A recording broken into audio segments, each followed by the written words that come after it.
Varsity কেমন চলছে? জি বাবা, ঠিকঠাক। ও, সালমা বলল একটা ছেলে এসেছিল বাসায়।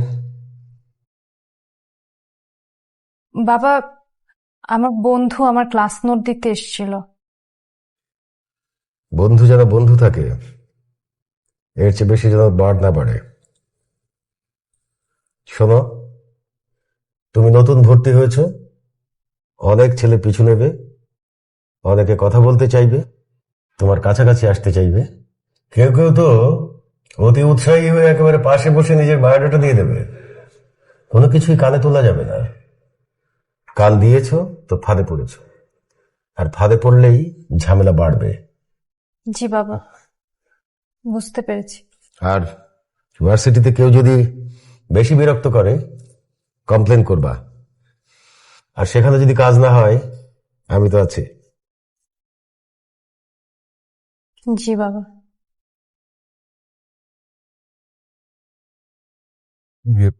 Excuse me, hello. আমি না ঝুলে আছি।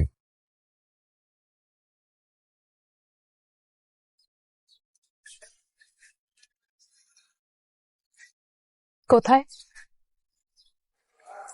জি, মানে আপনার আপনার ফেসবুকের ফ্রেন্ড রিকোয়েস্টটা। সেটা সারা জীবনই থাকবে। দেখুন, এটা কিন্তু অন্যায়। মেনে নিতে শিখেন। না, অন্যায় কেউ মেনে নিতে শেখে না। নতুন কিছুর জন্ম হবে, আপনাকে দেখে পৃথিবীর অন্যরা ইন্সপায়ার্ড হবে, আপনি ভাইরাল হয়ে যাবেন। ভাইরাল হলে কি এই এই ঝুলে থাকা থেকে মুক্তি পাবো? মনে হয় না। আচ্ছা, এত কঠিন কি আমার আবদারটা? আপনার আবদারটা কঠিনের থেকে অনেক বেশি। দেখেন, আমি বুঝতে পারছি আপনি আমাকে ইমপ্রেস করার ট্রাই করছেন, আর আপনার আইকিউ অনেক শার্প। আমি অন্যান্য দিন যে পথ দিয়ে যাই সে পথ দিয়ে না গিয়ে আজকে এদিক দিয়ে আসছি, আপনি এখানেও দাঁড়িয়ে আছেন। আপনি মনে হয় অনেক এক্সপিরিয়েন্স এসব ব্যাপারে। এক্সপিরিয়েন্স? না না না, এটা মেবি এক্সপিরিয়েন্স না, এটাকে বলতে পারেন ক্যালকুলেশন। মানে লাস্ট কটা দিন ধরে দেখে মনে হয়েছে যে আপনি বোধহয় আমার উপর একটু বিরক্ত হচ্ছেন। তো হুট করে মনে হলো যে আপনি হয়তো বা পথ চেঞ্জ করবেন, তাই ক্যালকুলেশন করে ভাবলাম এই পথে দাঁড়িয়ে থেকে। আপনি বুঝতে পারছেন আমি বিরক্ত হচ্ছি, তারপরও কেন আপনি আমার পিছে আসছেন? আপনি শুধু শুধু আপনার সময় নষ্ট করবেন না প্লিজ। আপনি বাবা আমার লক্ষ্মী ছেলের মতো ঘরে থাকেন, সেটাই আপনার জন্য ভালো হবে। আপনি আমার পিছু আসবেন না। আমাকে ক্ষমা করে দেবেন, অ্যাটলিস্ট এই একটা বিষয়। আমি ঝুলে থাকতে রাজি আছি, কিন্তু প্লিজ পথে দাঁড়িয়ে থাকতে মানা করবেন না। দেখেন, আপনি আপনার বিপদ ডেকে আনবেন না প্লিজ। আপনি দেখতে শুনতে মাশাআল্লাহ ভালো, আপনি চাইলে অনেক সুন্দর একটা মেয়ে পেয়ে যাবেন। আপনি প্লিজ আমার পিছনে কেন আসছেন? আপনি আমার যে সুন্দর প্রয়োজন নেই, আমার আপনাকে প্রয়োজন।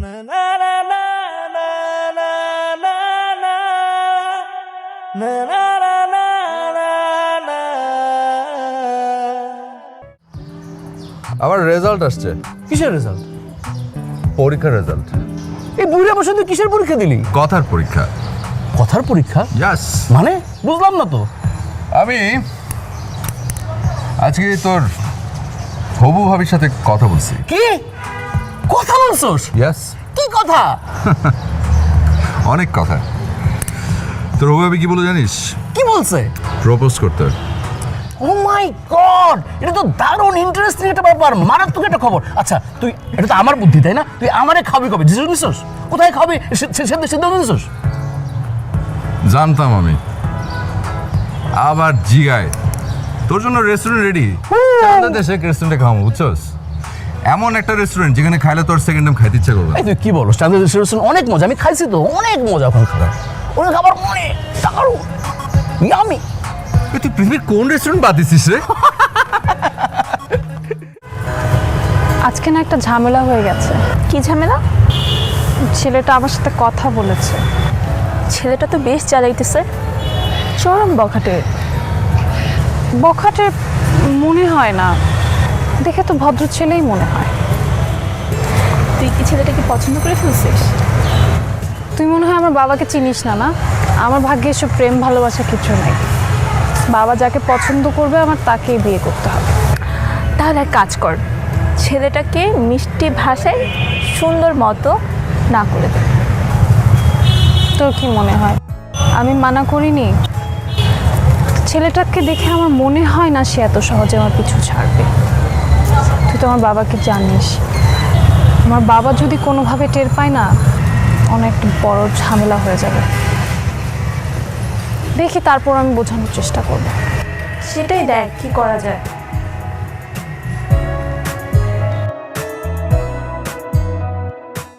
আচ্ছা তুই একটু বস, আমি ফ্রেশ হয়ে আসছি।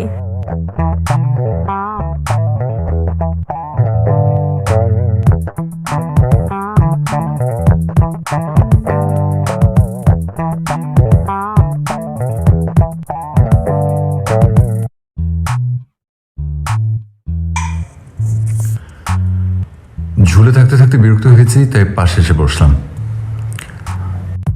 আমাদের দুজনকে নিশ্চয়ই খুব সুন্দর মানাচ্ছে, তাই না?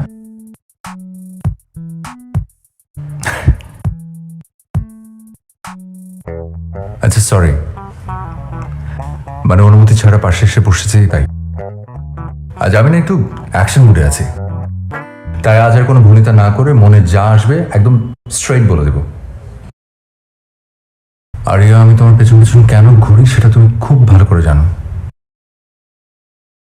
আর তুমি যে বিরক্ত হচ্ছ সেটাও আমি জানি।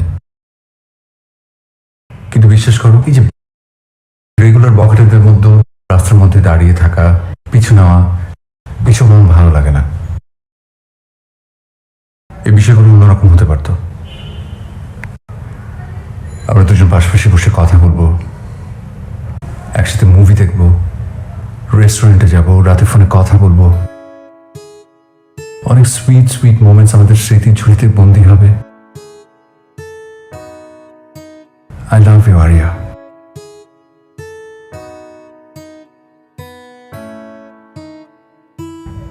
দেখেন, আমার ফ্রেন্ড চলে আসবে।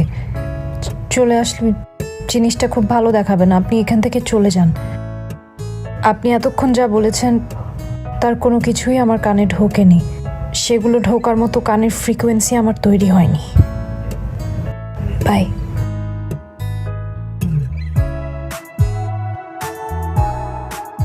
শোনো, আমি জানি কথাগুলো তোমার কানে গেছে, আর আমি বলেছি তোমাকে।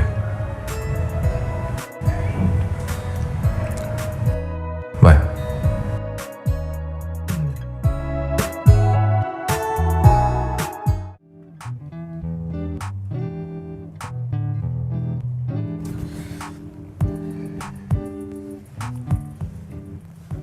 আমি একটা জিনিস চিন্তা করে দেখলাম দোস্ত। কোন বিষয়, মানে কি বিষয়? ইউর রাইট, তুই ঠিক বলেছিস। আমার আসলে কথা বলা উচিত, বুঝছিস? এই প্রতিদিন এরকম হা করে হাওয়ার মতো তাকিয়ে থাকার থেকে সাহস সঞ্চয় করে না কথা বলে ফেলা ভালো। শোন, এই ব্যাপারে যত বেশি দেরি করবি পরিস্থিতি তত তিতা হবে, ঘোলাটে হবে। তোকে সাহস করে কথা বলে ফেলতে হবে। দরকার হলে তুই সেটা চটথাপ্পড় খাবি, না না মানে নাও খেতে হতে পারে, কিন্তু এক্সপেরিয়েন্স গ্যাদার করতে হবে। আরে থাকলে থাকবে, না থাকলে নাই, কিন্তু কথা বলে মনের ভাব সম্প্রসারণটা বুঝতে হবে। আরে বাপরে, তুমি একেবারে মনের ভাব সম্প্রসারণ বুঝে ফেলেছো। কয়টা যেন প্রেম করছো?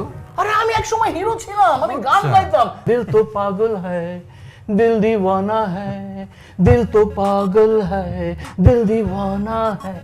আমার গান শুনে মেয়েরা আমার বুকের উপর হুমড়ি খেয়ে বসতো। আচ্ছা, মেয়েরাই তো পড়তো না, আল্লাহ বাঁচাইছে যে তুই পড়স নাই। ও তুই কি যে বলিস না। শুন, তুই তো আমার সেসব দিন দেখোস নাই। সে কি প্রেম, মানে তুই দেখলে প্রেমটা শিখতে পারতি আর সাহস শিখতে পারতি। অবশ্য আমি এখনো দোয়া করি যে তোর অনেক সাহস হোক। না, তুই দোয়া করিস আমি জানি, সেজন্য তোকে অনেক অনেক ধন্যবাদ। আসলে দোস্ত, তুই না থাকলে আমার যে কি হইতো। আমার বাবাকে আমি অনেক ভালোবাসি, অনেক সম্মান করি, কিন্তু সে সাথে অনেক ভয়ও পাই। আমার বাবার কোনো কথা আমি অমান্য করি না। আমার বাবা আমাকে অনেক রেস্ট্রিকশনের মধ্যে বড় করেছেন এবং এখনো করছেন। বাবা এসব প্রেম টেম পছন্দ করেন না।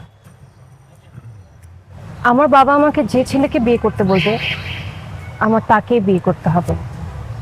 আর সে ছেলে ছাড়া বাকি যারা আছে সবাই আমার চাচাতো, ফুপাতো, মামাতো সম্পর্কে ভাই, এর বেশি কিছু না।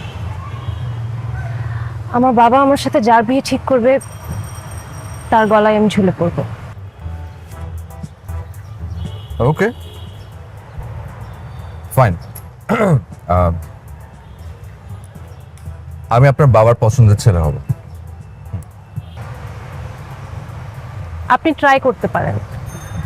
আপনি যদি আমার বাবাকে ইমপ্রেস করতে পারেন, তার পছন্দের লিস্টে আসতে পারেন, তাহলে এতদিন যে আপনি আমার পিছনে ঘুরছেন সেটা সার্থক হবে।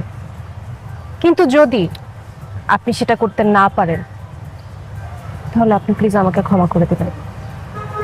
আমার আপনাকে সরি বলা ছাড়া আর কোনো উপায় থাকবে না। এত ইনোসেন্ট ফেসের মধ্যে কোনো নিষ্ঠুরতা কেন? আপনি আগে থেকে ঘাবড়ে দিচ্ছেন আমাকে। আমি যদি বলি যে আপনার সরি বলতে হবে না, তাহলে সেটা আপনার সৌভাগ্য। কিন্তু আপনি অনেক ওভার কনফিডেন্ট। আমি আমার বাবাকে হাড়ে হাড়ে চিনি। আমার আপনাকে সরি বলতেই হবে, আপনি সেটার জন্য প্রিপারেশন নেন। আচ্ছা আমি যদি কারোর জন্য আমার এই 2 হাত বাড়িয়ে দেই, সে কি একটা হাত বাড়াবে না? আপনার কপালে যদি লেখা থাকে তাহলে অবশ্যই পাবেন। ওকে, ঠিক আছে, আজ থেকে আমি আপনার জন্য আর পথে দাঁড়িয়ে থাকবো না। কিন্তু কিন্তু কেউ কি তার নাম্বারটা আমাকে দেবে?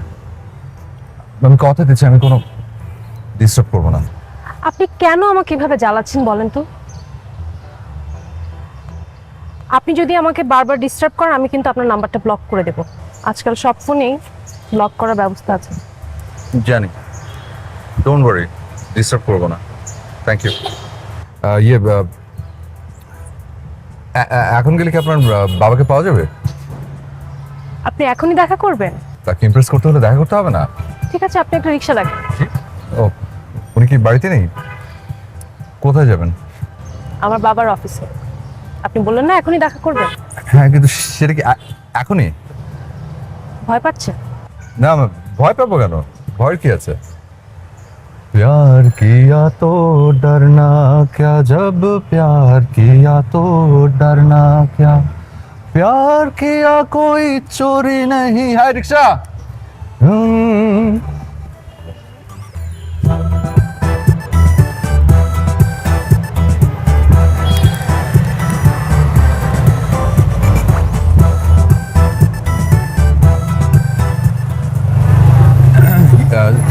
এক্সকিউজ মি, এখানে? হ্যাঁ, এখানে আমার বাবার অফিস। কিন্তু এটা তো থানা। আমার বাবা এটা ভেতরে, যে বাবার নাম বললেই হবে। বাই মামা, চলেন। All the best.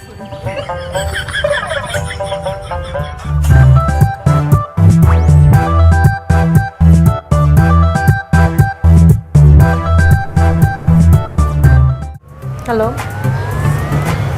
বাবার সাথে দেখা করেছেন? জি না। খুব তো বলেছিলেন তাই না, প্যার কিয়া তো ডরনা কিয়া। কোথায় গেল আপনার প্যার? মানে উনি পুলিশ জেনে একটু ঘাবড়ে গেছিলাম, ওই মেন্টালি প্রিপেয়ার ছিলাম না তো। বাবার পরিচয় জানা মাত্র যে আপনি উট পাখির মতো দৌড়ে পালাবেন সেটা আমি জানতাম। দেখেন, যেটা হবে না সেটা নিয়ে সময় নষ্ট করে কোনো লাভ নেই। আপনি আমাকে ফোন দিবেন না, আপনি আমার সাথে দেখা করবেন না। যেটা হবে না সেটার পিছনে শুধু শুধু সময় নষ্ট করবেন না। হ্যাঁ মানছি, ভীতু না, ভীতুর ডিম। আমার সাহস কম, ভয় পাই বেশি। আপনার বুঝতে হবে যে আমি আপনাকে ভয় পাই, আর উনি তো আপনার বাপ। মানে আপনার সাথে কথা বলার জন্য আগেই আমাকে অনেক সাহস অর্জন করতে হয়েছিল। সেটা যেহেতু পেরেছি, তার মানে আপনি শিওর থাকেন যে আপনার বাবার সঙ্গেও পারবো। ওকে, এবং বিষয়টা আমি কিন্তু একদম চ্যালেঞ্জ হিসেবে নিলাম। বাই।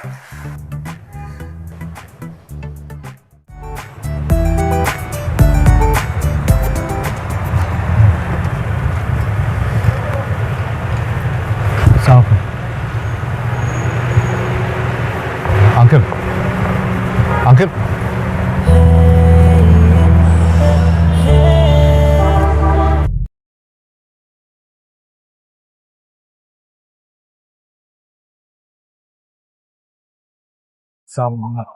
আঙ্কেল প্লিজ আমার কথাটা শুনুন। Uncle please, uncle.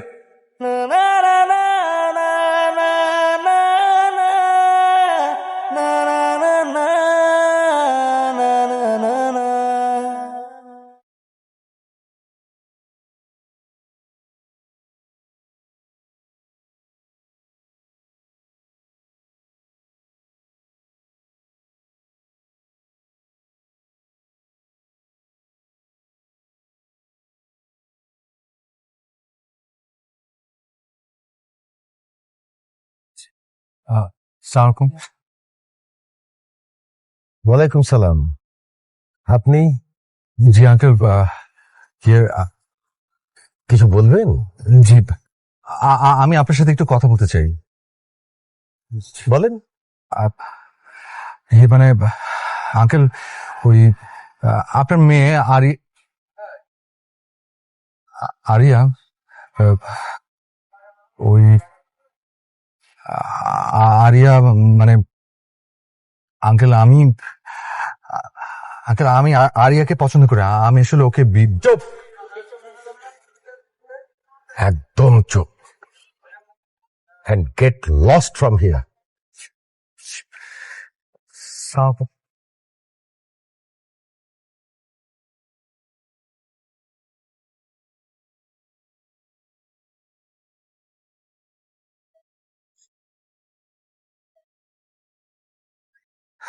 বলছি,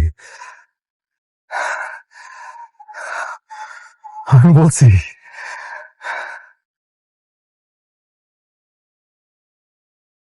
হ্যালো, আসসালামু আলাইকুম।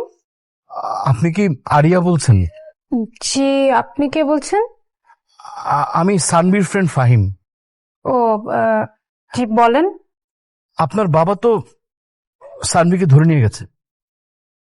আচ্ছা, আমি দেখছি।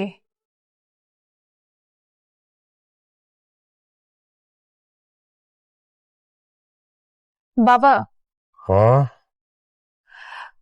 বাবা মানলাম একটা ছেলে আমার পেছনে ঘুরে, কিন্তু আমি তো তার পেছনে কখনো ঘুরি নাই।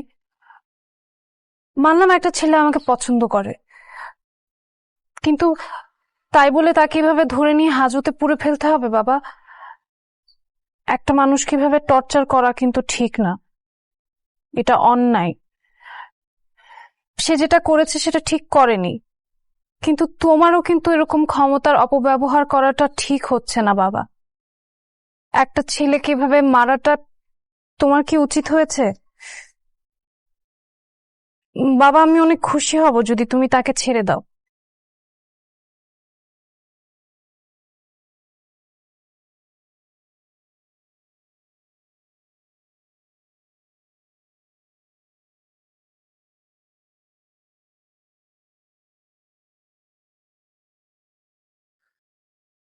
ওয়ালাইকুম সালাম। ছেলেটাকে মেরেছো কেন? আমি তো বলেছিলাম শুধু ওকে ধরে এনে ভয় দেখিয়ে ছেড়ে দাও। কেন মারতে গেলে? না না, ওকে ছেড়ে দেওয়ার ব্যবস্থা করো।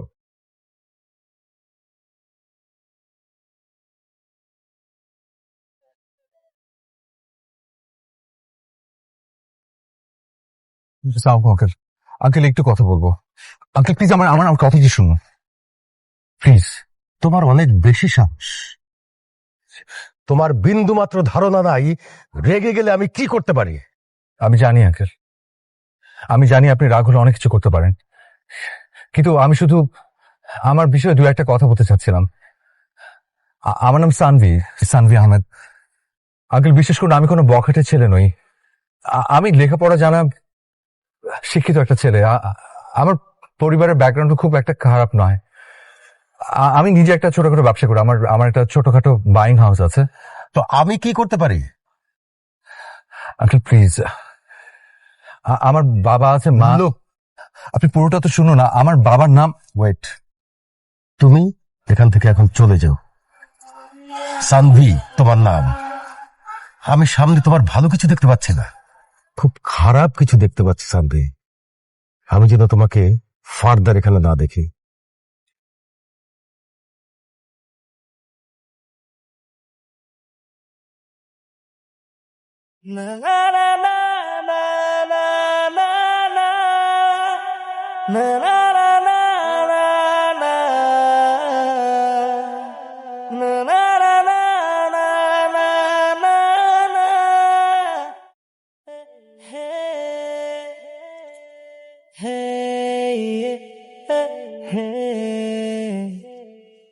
তুই আসলে ভুলে যাচ্ছিস তুই কে। তোর সাথে এই বিষয়গুলো যায়, তোর ফ্যামিলি ব্যাকগ্রাউন্ডের সাথে যায়। একবার ভেবে দেখতো এগুলো আঙ্কেলের কানে গেলে বিষয়টা কি দাঁড়াবে। একটা মেয়ের জন্য এসব কেন? তোর এই কেন উত্তরটা দিতে পারবো না বলেই তো আমি বুঝি যে আমি আসলে ওকে কতটা ভালোবাসি। বিশেষ করে দোস্ত, আমি না এটার কোনো ব্যাখ্যা দিতে পারবো না। এত এত মেয়ে থাকতেও আমি কেন শুধু ওর পেছনে ঘুরি? হয়তো এই বলতে না পারাটাই ভালোবাসা।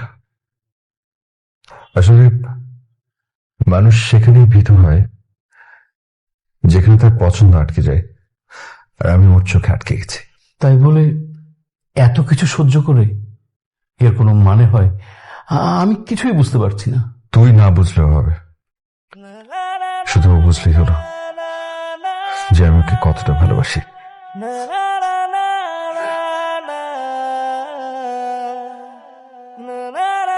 আমি ওকে আসতে বলেছি, বস। কেন এরকম বাড়াবাড়ি করলেন বলেন তো? কেন শুনলেন না আমার কথা? দেখেন এখন আপনার অবস্থা। না, আম ফাইন। আপনি টেনশন নিন, আমি সিরিয়াসলি আমাকে তোর ভালো হয়েছে। তারপরও যদি আপনার বাবা আমাকে মাইট দিয়ে বুঝে আমি তার মেয়েকে কতটা ভালোবাসি। সে ভালোবাসাটা আসার কথা রাখেন। তাহলে কি করুন? আমি সে কথা বলবো? এখন তোর জোকস মনে পড়তেছে? হ্যাঁ সিরিয়াসলি দোস্ত, কোন জোক না, সিরিয়াসলি। কি যে টেস্টি।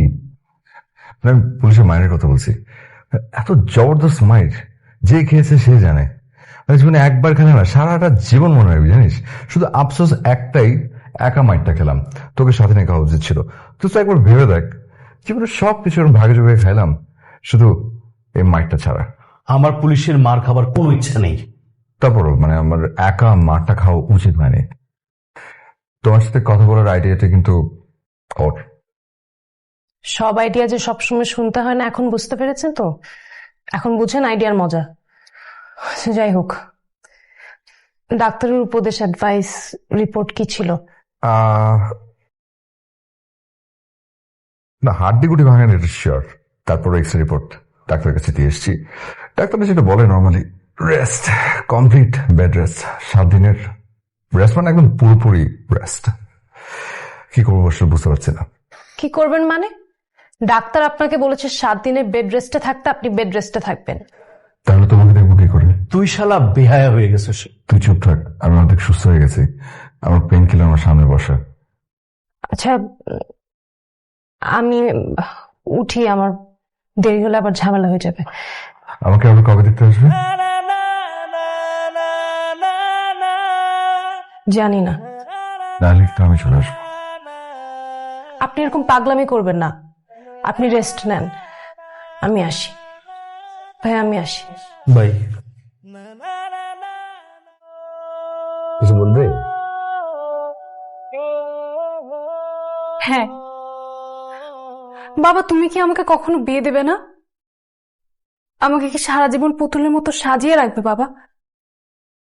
আমি মানলাম মাঝে মাঝে লাইফে ভুল মানুষের এন্ট্রি হয়, তো তার মানে তো এটা না বাবা যে সব সময় ভুল মানুষের এন্ট্রি হবে।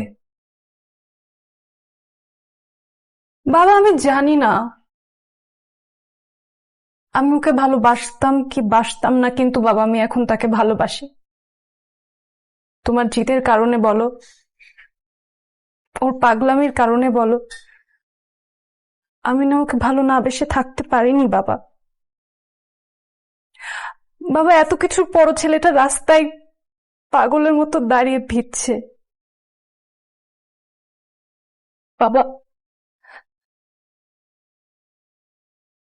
আমি পারিনি ওকে ভালো না বেসে থাকতে বাবা। তোমার ইগনোর বলো, ওকে 1000 বার 100 বার ফিরে দেওয়ার পরও বারবার চলে আসা বলো বাবা, আমাকে বাধ্য করেছে ওর প্রতি আকৃষ্ট হতে। বাবা তোমার তোমার ভালোবাসার প্রতি এত তিক্ততা কেন বাবা?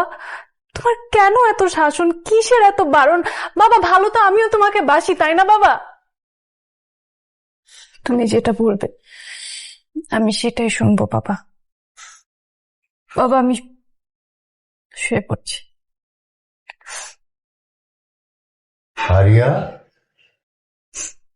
জি বাবা। ছেলেটা তো বৃষ্টিতে ভিজছে, ঠান্ডা লেগে যাবে তো। তুই যা ওর কাছে।